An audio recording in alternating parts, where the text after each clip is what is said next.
Morning students, कैसे हैं आप लोग। आज आपका स्वागत है आज के इस वीडियो में। आज हम कंटिन्यू करेंगे अपने सेकेंड चैप्टर के पार्ट 4 को, जो कि इसका नाम है रिटेन अर्निंग। हमने इसके पहले दो बड़े बड़े कंसेप्ट क्लियर किए थे, जिनका नाम था इक्विटी शेयर्स और एक था प्रेफरेंस शेयर्स, और प्रेफरेंस शेयर्स के टाइप्स।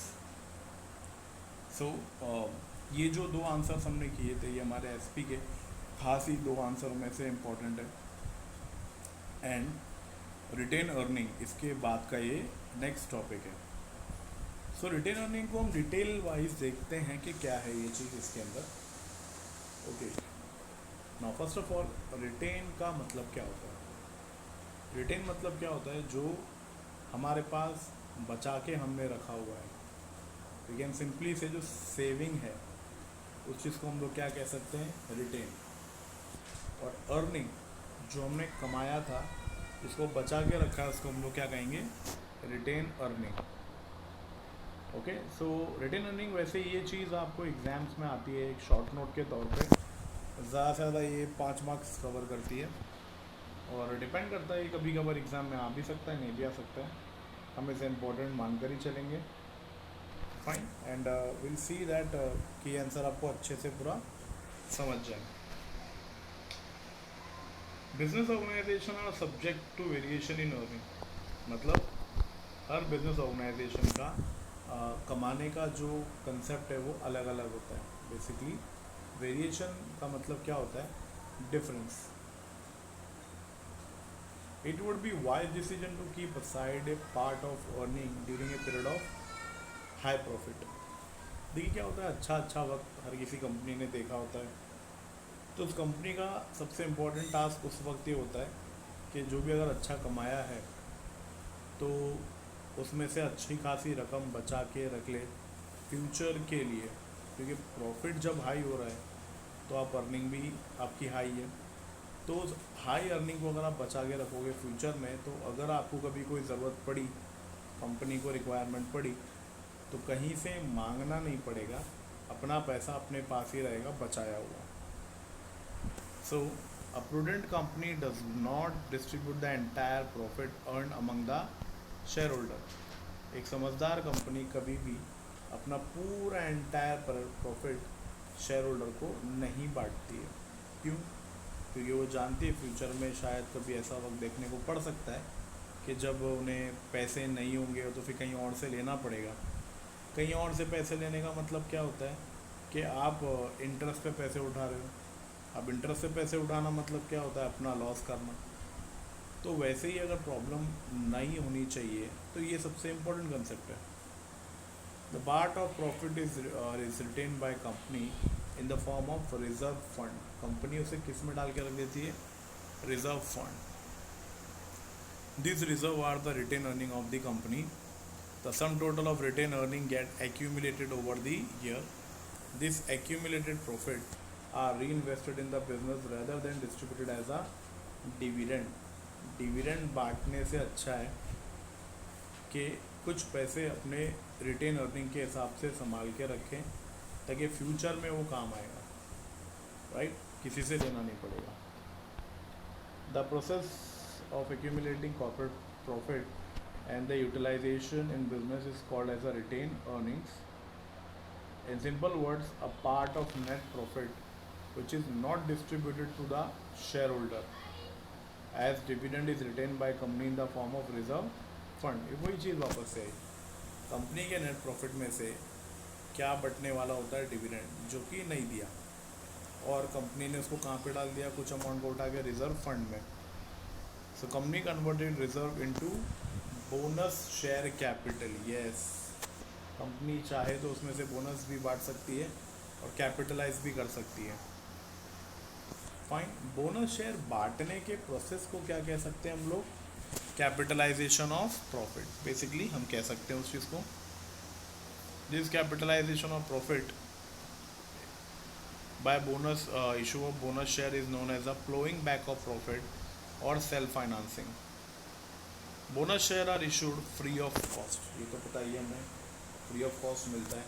बट याद होगा मैं बताया था, खाली किसको मिलता है ये, एग्जिस्टिंग इक्विटी शेयर होल्डर को मिलता है। किसको मिलता है, एग्जिस्टिंग इक्विटी शेयर होल्डर को ही मिलता है बस। The management can convert retained earning into permanent share capital by issuing bonus share. Yes, management चाहे तो अपनी रिटेन अर्निंग को परमानेंट शेयर कैपिटल में कन्वर्ट कर सकते हैं by issuing bonus share. It is important source of raising long term capital.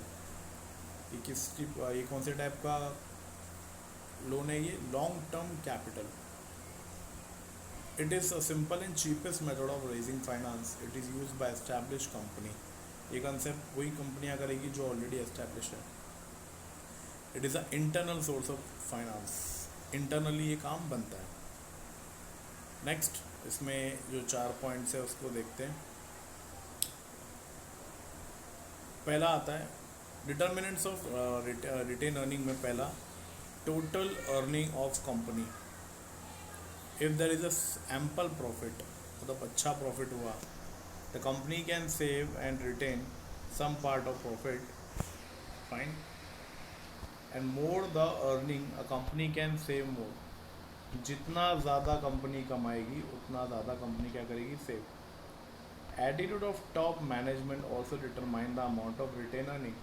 Company के management पे भी डिसाइड करता है कि वो लोग क्या सोचते हैं, उन्हें पैसा बचाना है या फिर उन्होंने पैसा तुरंत ही खर्चा कर देना है किसी और काम के लिए।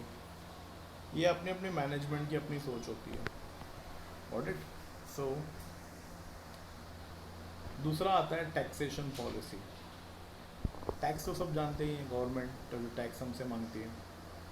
The taxation policy of government is also an important determinant of corporate savings.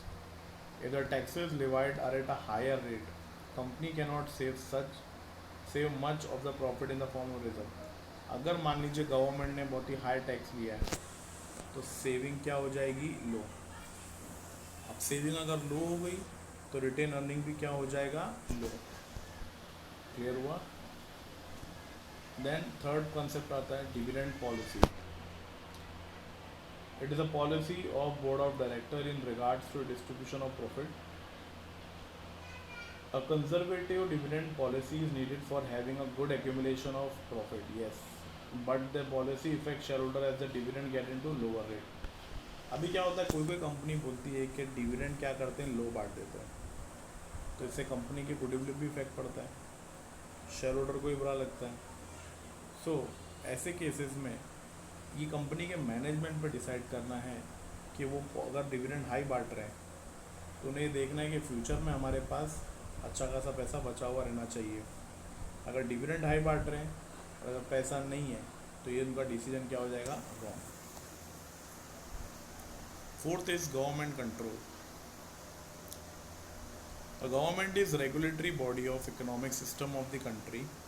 Yes, regulatory मतलब जो हमारे गवर्नमेंट हमारी पूरी इकोनॉमिक को चलाती है वो। Its policies rules and regulation ensure that the companies work as per its regulation. Yes, company अपने रूल्स एंड रेगुलेशन के हिसाब से काम करती है। Company has to formulate its dividend policy in accordance with the rules and regulation frame by the government. Government के control के ऊपर है। गवर्नमेंट की पॉलिसीज़ कुछ ज़्यादा स्ट्रिक्ट है तो रिटेन अर्निंग कम हो जाएगी, अगर पॉलिसी स्ट्रिक्ट नहीं है तो रिटेन अर्निंग बढ़ जाएगी।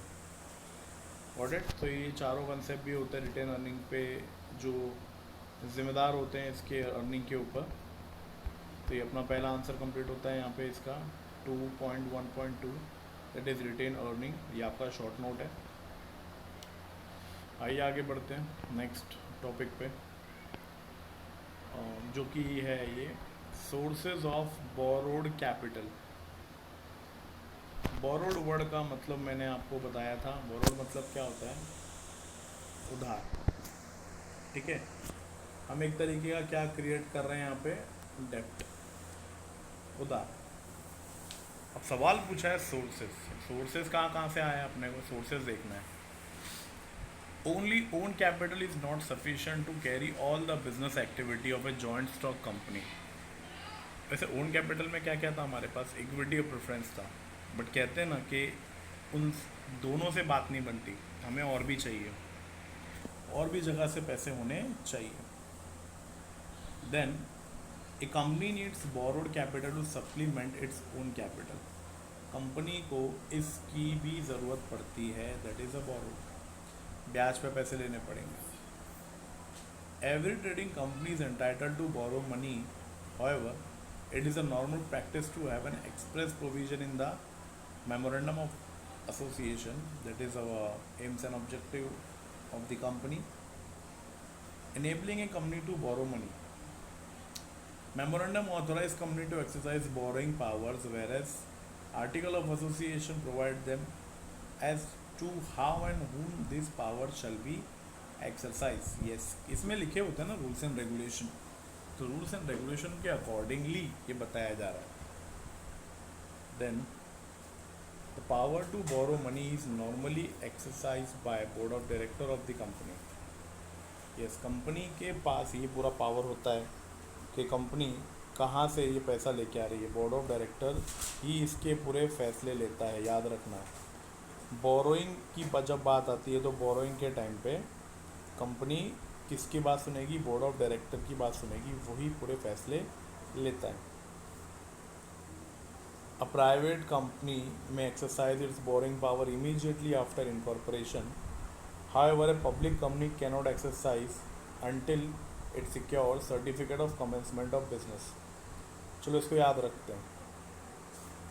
अगर कंपनी समझो प्राइवेट है तो प्राइवेट कंपनी जैसे ही सर्टिफिकेट ऑफ इनकॉर्पोरेशन लेती है अपनी कंपनी को स्टार्ट कर सकती है। लेकिन अगर बात आती है अपनी पब्लिक कंपनी की तो उसके पास सर्टिफिकेट ऑफ इनकॉर्पोरेशन होने के साथ साथ certificate of commencement of business भी होना चाहिए, तब जाके बिजनेस शुरू होता है।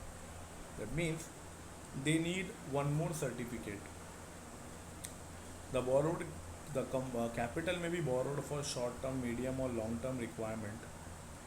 It is better to raise borrowed capital at a later stage of the company business, when company want to expand or diversify its business and it's required additional capital.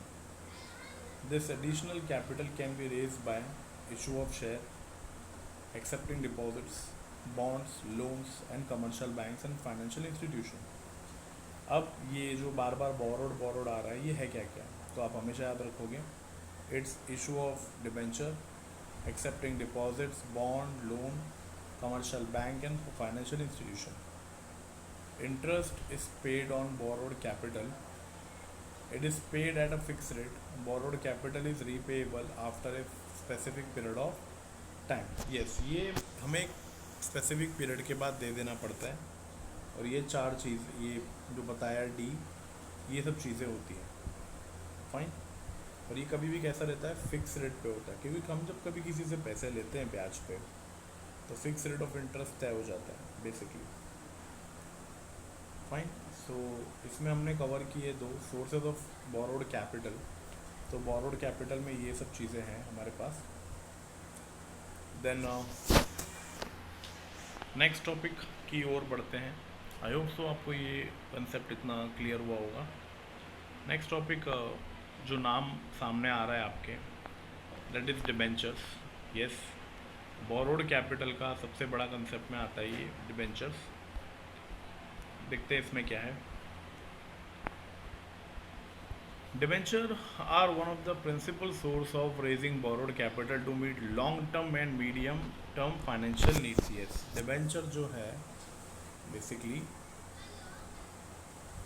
Long term और medium term इनको cover करने में काम आता है, और सबसे खासा ये यूज़ होता है शेयर मार्केट में। Then over the years of debenture have occupied significant position in the financial structure of the company. The term debenture has come from Latin word डिबेर विच मीन्स टू ओ, कि company के sir पे कर्जा है। The term debenture has not been defined clearly under Companies Act, Section 2, subsection 30 of the Companies Act 13 only state that the word debenture include debenture stock, bond, and any other instrument of the company evidencing a debt, whether constituting a charge on asset of the company or not. Under the existing definition, debenture includes debenture stock. Debenture means a document which either creates a acknowledged debt. Ordinarily, debenture constitute a charge on some property of the company, but there may be debenture without any such charge. Fine, तो इससे हमें ये सीखने को मिलता है, मान लीजिए मैं वो पर्सन हूँ जो डिबेंचर खरीद रहा हूँ। अब डिबेंचर कोई ऐसा तो है नहीं, debenture is just a debenture certificate. जैसे शेयर सर्टिफिकेट होता है, प्रेफरेंस होता है, वैसे डिबेंचर सर्टिफिकेट है। ओके, सब होता क्या है इसमें, मान लीजिए कंपनी को ज़रूरत है समझो 50 करोड़ की। अब मेरे पास काफ़ी पैसा है, कंपनी ने अपना एक डिबेंचर बेचने को रखा है समझो तो 1 लाख रुपए का। कंपनी ने अगर मैं आके वहाँ पे अगर मान लो 10 लाख के डिबेंचर खरीद लूँ, 10 डिबेंचर खरीद लूँ, तो 10 लाख रुपए मैंने कंपनी को दे दिए। अब मैं इंटरेस्ट रेट पे दे दूँगा वो, तो कंपनी मुझे बदले में क्या प्रोवाइड करके देगी, डिबेंचर सर्टिफिकेट। ओके, और मैं बन जाऊँगा कंपनी का डिबेंचर होल्डर, और साथ साथ में बन जाऊँगा कंपनी का creditor, because what I am charging it's interest, और मेरा इंटरेस्ट कैसा रहेगा, फिक्स रेट पे रहेगा। Got it. तो डिबेंचर खरीदना मतलब कंपनी को मैं कर्ज़ा दे रहा हूँ, और कंपनी उस पैसे का यूज़ करेगी और उस पर लिख देगी कि कितने समय के लिए, डिपेंड। डिबेंचर की एज जो होती है, जैसे मैंने आपको बताया था, इक्विटी की एज होती है लाइफ टाइम, प्रेफरेंस की होती है 20 साल, तो डिबेंचर की होती है एज़ पर एग्रीमेंट। मैं जो भी एग्रीमेंट लिखूँगा ना उसके हिसाब से होती है। मैं कहूँगा 5 साल तो 5 साल, 10 तो 10, 15 तो 15, 20, 25, 30, जो भी ठीक लगे, बट ये रिडीमेबल रहेगा बिकॉज इसमें मैंने डेट दे दी ना आपको। सो इट इज़ सिंपल। और इसमें जो एविडेंस होता है डेप्थनेस का, ये यहाँ पे दिया हुआ है, evidence of indebtedness. It is an instrument issued in the form of debenture certificate under the common seal of the company. Fine. So basically इतनी सब चीज़ें ये देखने को आती हैं डिबेंचर के इंट्रोडक्शन में। सो अगेन आप डिबेंचर का मतलब भी समझ गए होंगे। डिबेंचर कंपनी इसलिए यूज़ करती है कि उधार मांग सके अपने पर्टिकुलर कामों के लिए। पर अभी डिबेंचर खरीदेगा कौन, बेसिकली वो वही पर्सन खरीदेगा जिसको लगता है कंपनी थोड़ी सेफ़ है और पैसे मिल ही सकते हैं, और साथ साथ में ये भी देखा जाएगा कि कंपनी का पहले का पिछला रिकॉर्ड क्या कहता है। अलॉन्ग विद दैट कंपनी से कोई भी सवाल करेगा कि इंटरेस्ट तो हमें बैंक भी दे सकती है, हम आपको क्यों दें, तो कंपनी ये कहेगी कि बैंक में अगर समझो मुझे मिल रहा है 6%, तो शायद कंपनी ऑफ़र कर दे 8 या 9%। तो एक ही ऑप्शन बढ़ जाता है लोगों के पास कि चलो ठीक है, थोड़ा एक्स्ट्रा इंटरेस्ट कमाने का मौका मिलेगा। इसी के लिए डिबेंचर नाम का कंसेप्ट शुरू किया गया। So it is been clearly defined this concept. आज के लिए हम इतना ही करते हैं। अगली वीडियो में हम इसको आगे कंटिन्यू करेंगे फीचर्स के साथ। ओके, आज के इस कंसेप्ट में आज आपने इतनी रिटेन अर्निंग को देखा, रिटेन अर्निंग के 4 पॉइंट्स को देखा, आप इसको अच्छे से देखिए। And sources of borrowed capital आपने देखा, इसके अंदर के डिटेल्स को देखा। एक छोटा सा रिकैप कर लेते हैं आपके लिए। रिटेन अर्निंग का मतलब क्या होता है बेसिकली, कि जो आपने पैसा बचा के रखा है उसी को आप आगे जाके फ्यूचर में यूज़ कर रहे हो, है ना। कंपनी इसको P&L के डेबिट में लिखती है। एंड ये कंपनी के बेसिकली जो P&L में कंसेप्ट में आता है, ये रिटेन अर्निंग उनकी कंपनी का बचाया हुआ नेट प्रॉफिट में से रिजर्व फंड के तौर पे लिख देते हैं उन लोग। एंड अर्निंग में 4 दिया हुआ था, total earning of the company, taxation, tax के ऊपर डिपेंड करता है, डिविडेंड पॉलिसी कंपनी की मैनेजमेंट कैसी है, गवर्नमेंट कंट्रोल कैसा है आपका, मतलब गवर्नमेंट कितना कंट्रोल रखती है, लिबरल है या फिर थोड़ी रिगिड है, डिपेंड करता है। बोरोड मतलब सिंपल, आप उधार कितना कहाँ से ले रहे हो, सोर्सेज क्या है, कुछ ये सब बातें मेमोरेंडम में और आर्टिकल्स में लिखी होती हैं। देन फाइन, इसमें हमने दिया सबसे पहला हमने जो सोर्सेज देखे, सोर्सेज के नाम बताए गए हैं, issue of debenture, accepting deposits, bond, loan from commercial bank and financial institution. और ये कैसे दिया जाता है, फिक्स रेट ऑफ रेट पे दिया जाता है। Borrowed capital is repayable only after specific period of time. फिर डिबेंचर, जो हमारा आज का जो इस पे टॉपिक पे डिपेंड था वो हमने देखा। Debenture is just like a debenture certificate, खरीदने वाले कोई भी हो सकते हैं, बस थोड़ा महंगा होता है और कंपनी इसको इशू करती है, इसको बदले में इंटरेस्ट पे करती है और इसकी एज होती है एज़ पर एग्रीमेंट। फाइन। सो हम इसके फीचर्स को अगले सेशन में मैं आपको बताऊंगा, डिस्कस करेंगे। आई होप सो आपको ये आज का वीडियो बिल्कुल एकदम डिटेल में कंसेप्ट क्लियर हुआ है। टिल देन आप इसको रीड करिए, अच्छे से सुनिए इस वीडियो को, और अगर आपका कोई भी क्वेश्चन होता है इससे related, kindly revert me and stay at home. And इस लॉकडाउन के दौरान और भी मैं आपके लिए ऑनलाइन वीडियोज़ ही लेकर आऊँगा, बिकॉज द सिचुएशन फ़िलहाल जो चल रही है वो अभी तक अंडर कंट्रोल नहीं है।